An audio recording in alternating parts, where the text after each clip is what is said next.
Hey everyone, it's been 2 weeks since Clash Royale Makati, and I just wanted to tell you all about my experience and how the day went for me. So there were a total of 71 players, and 14 of those, which is the biggest group, comprised of Torque the Diabolical, mainly due to a cheat code that was thankfully fixed after round 1, and I will be telling you about this later. So, second group was Magnet Awakened at 8. So the bounty contender had the second biggest player use that day. And next were Death, Chaosbringer, Magnet Indomitable Will, and Lord Krung, Leader of the Horde, at 6 players each. Funnily enough, Magnet Indomitable Will, which is one of the frontrunners for this tournament, there were so few of them. This is mainly because, Alpha Empowerment is a very expensive card to get, and especially with the abysmal pull rates of Spoils of the Forgotten. So I was actually planning to use Magnet V2, but since I didn't have those empowerments on hand, I just went with the next best thing, Magnet Awaken. So yeah, I was one of those 8 bounty players in that tournament. So how did I do? Well, let's see. What I have here is a slab, possibly the bounty of the tournament, or I might just be joking all with the bounty pestilence I got back in March. So let's see. Three, two, one. I was just joking you all. It was the pestilence bounty. But what I'm not joking is I got the bounty. So I got the Clash Ground Makati Magnet Bounty, thankfully, and it was a very nerve-wracking experience for me. So, as you can see, I still don't have the actual card yet due to some customs issues, and it will be arriving hopefully by October 25, as stated by Rising Empire Studios and Toy Shogun, the distributor in the Philippines. So, for now, I will be putting in the slab my monochrome alpha empowerment that I pulled on the event day. If you haven't seen all of my shorts, you can just click on it and see what was one of my craziest reactions to card pulling. So next you'll see my deck list, my thoughts on my deck, and my matches for that tournament. And I will also be talking about the other bounty contenders, as well as the top 8, uh, top 4, top 2, and especially the champion. And well, let's just go and see. Now, before we start with the actual deck list, I'd like to first tell you about this little cheat code the other players have found during the tournament. Thankfully, it was fixed after round 1, so we will not be experiencing the massacre that happened in the beginning of the tournament.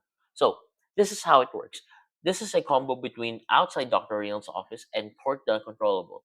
So, with outside Dr. Reynolds' office, this gives Clash cards Red Alpha specifically in Rage 1, and during your primary phase, and this is the important part, you may engage this card and deal 1 damage to target Clash card you control.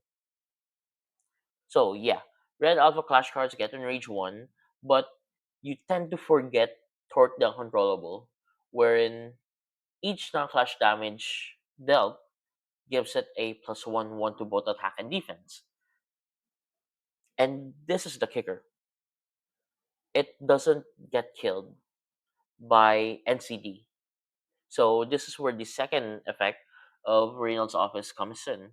You may engage this card, and because there is no if you do statement, you may deal as much damage as you want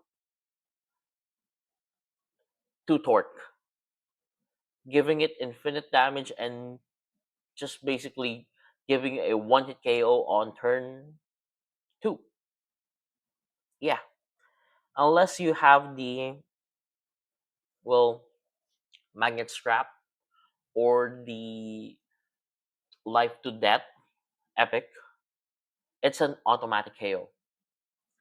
And this is why, thankfully, the judges said that this combo would not work round 2 onwards. I was dealt with this kind of combo and I received 700 damage for it, and it is not something I would like to experience again. So, moving on to the deck list, let's first start with mine. So, I use a red green Magnet Awakened with minimal red cards, only having 8 in the main deck and another 2 on the side. My deck relies on me controlling my opponent's board in the early game using Position to Power and Magnet's Plan while setting up my Magnet 3 cost and to evolve it into the Lone Fighter next turn.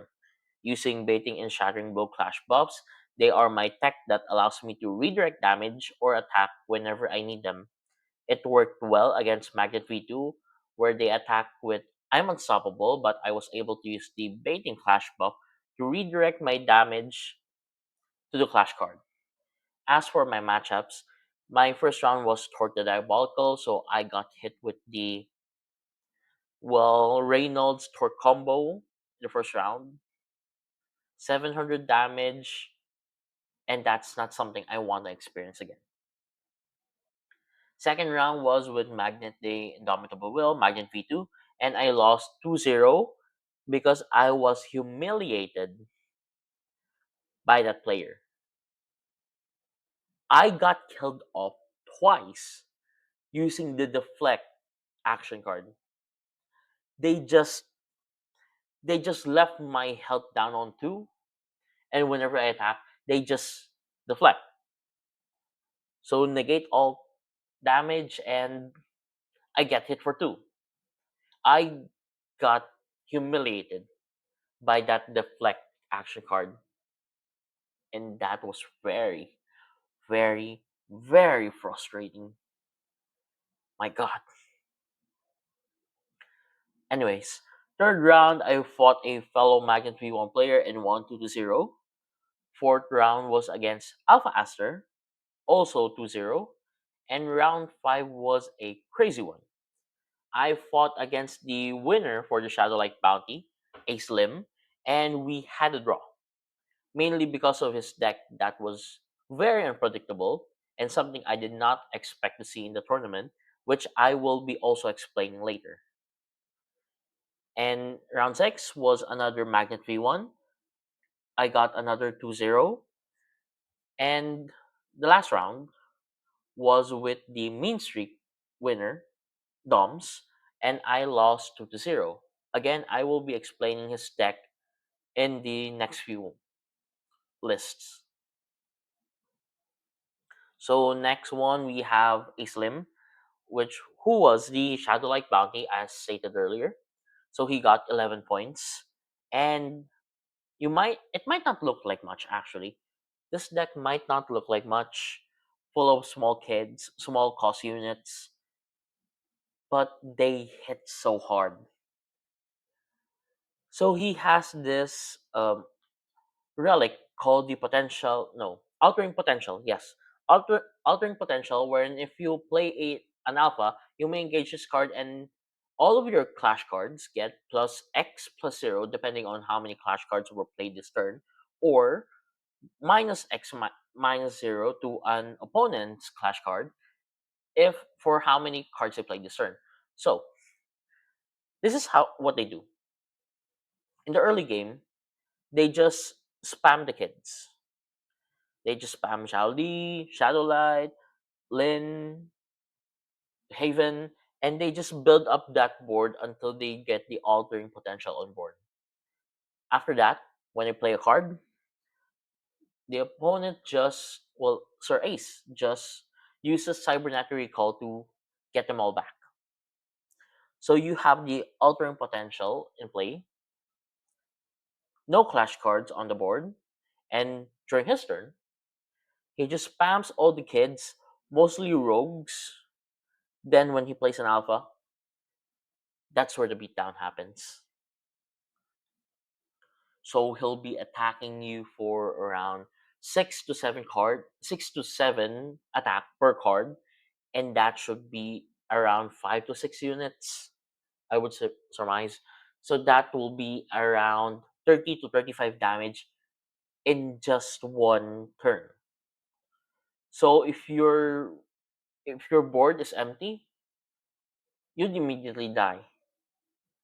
And that's how I got fooled by Sir Ace in the second round of the match. Second match of the round, I would say.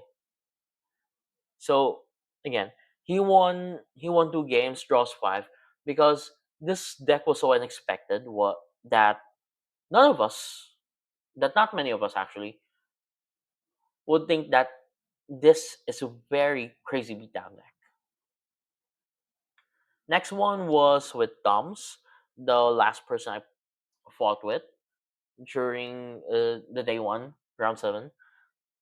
So he fills his board up quickly, and I'm only left stranded with little to no flash cards on play. These small cards he has, they're mostly bait, and when he puts down the Lin 5 cost, it's hard to counter because of the many kids, low cost units, and the one big flying Lin that will be attacking consecutively per turn. And it's a very painful thing to have, especially when his draw power was strong, which I did not expect. But otherwise, he did a really good job on this. Next one, Jack Bright with his Paul, and this is a very interesting deck because he made Paul really shine with this format. So, you thought that his main mechanic was either the Chrome or the Torque and Boom combo, but no. His main method of attack was with Pestilence TV Servant, building it up until 4th turn where he attacks with it. So his way of setting up relies on him drawing early cards, and when he is at 4 resource, he should have around 10 to 17 cards on hand. And when he plays TV Servant to swing for a crazy amount that turn.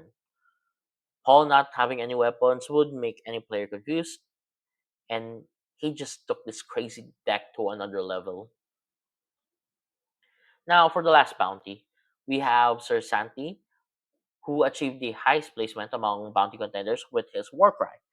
So this Warcry is a build I'm not used to, so I am more used to the Grand Park Chicago and Flare combo, and the build is kind of similar to the Mean Streak Bounty. No ambush cards either, but from what I'd say, it looks like a beatdown swarm deck, but more catered to Warcry's contenders effects. It's an interesting build for sure, and wish I could have seen the gameplay to see how this works. Now, on to the tournament itself.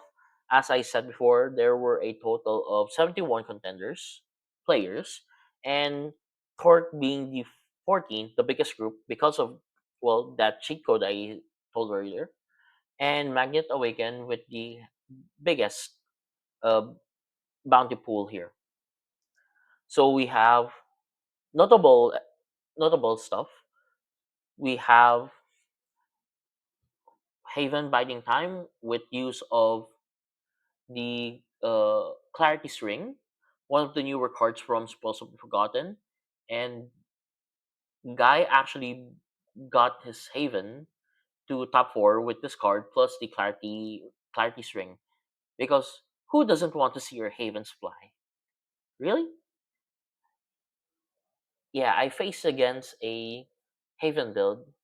Well, not during this tournament, but some other time, and it was a frustrating match.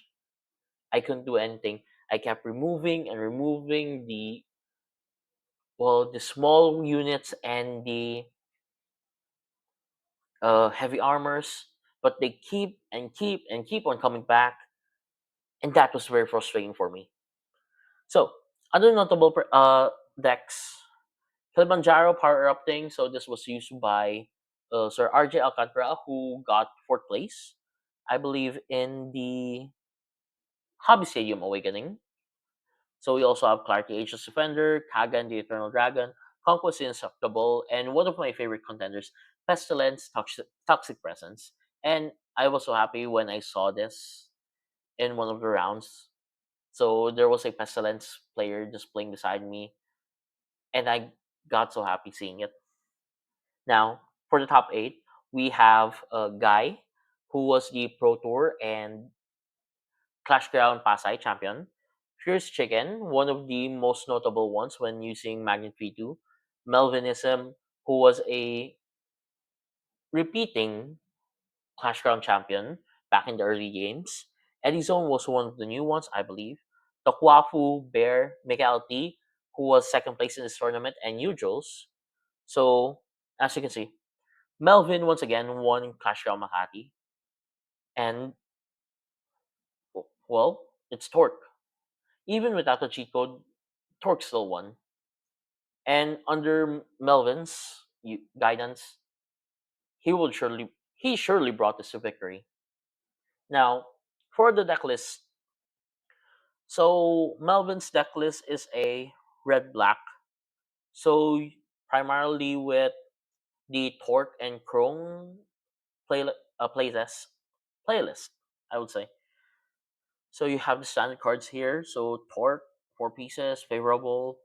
You also have the Flare 6 cost, War, Legendary, Here Comes the Boom, Orso Minion, and yeah, he also had the outside Doctor Reynolds and Torque Uncontrollable combo, and with the black cards like Krong, Morak, Drug, and some blue cards like Linden Haven for ramp, uh, revivals, or just to have the opponent diminish. Now, for the second place, Mikael used Alpha Aster, and it's funny that well, despite the debuffs, the nerfs it got, Alpha Aster is still a crazy contender, especially now that it's going to be a bounty in Pro Tour in the Philippines on December 6 to 7, venue TBA. So he used a blue, green, red. Yes, a blue, green, red build with Alpha Aster as the legendary. And the most notable card that you might see in this one was the Machina 9 cost. There is a reason for it actually. So this goes in combo with Alpha Aster. So Alpha Aster, you play the legendary, remove all of the clash cards, and play one alpha card, and it loses all abilities and effects until end of turn. So you can use this, play this, call upon the Alpha Aster from your deck, then no, call upon the Machina from your deck, and just swing for 10-10. That's it. So that's a combo, quite deadly if you'd ask me. But there is a glaring weakness because it doesn't have breakthrough. So unless so you can just block it when you use Alphaster. So that's for the second round. You'd also see notable cards like Harbingers, Pestilence, Alphas like Kagan, Flare, and you also have the Lone Fighter, which is a standard in the build, and well, Accelerator of sorts. You can't go wrong with that. Now, for third and fourth places, we have Haven and Krong, respectively. So, Guy used a blue black Haven deck. So, this was you're letting the rogues fly. Lin, Haven, you're letting them fly. We. And for Krong, well, it's a generic, I wouldn't say generic, but now that I look at it again, it is a green, blue, black if I saw that correctly. Yes, it is a green, blue, black chrome, which is a more common build nowadays. And that's it. That's what you. That's our top four contenders for this tournament. And I will be posting the post Makati report soon. So 2 weeks have passed. So we have 2 weeks of meta report to catch up on, and I will be uploading that soon. Thank you so much for watching, and well, have a good day. See you next time. Bye bye.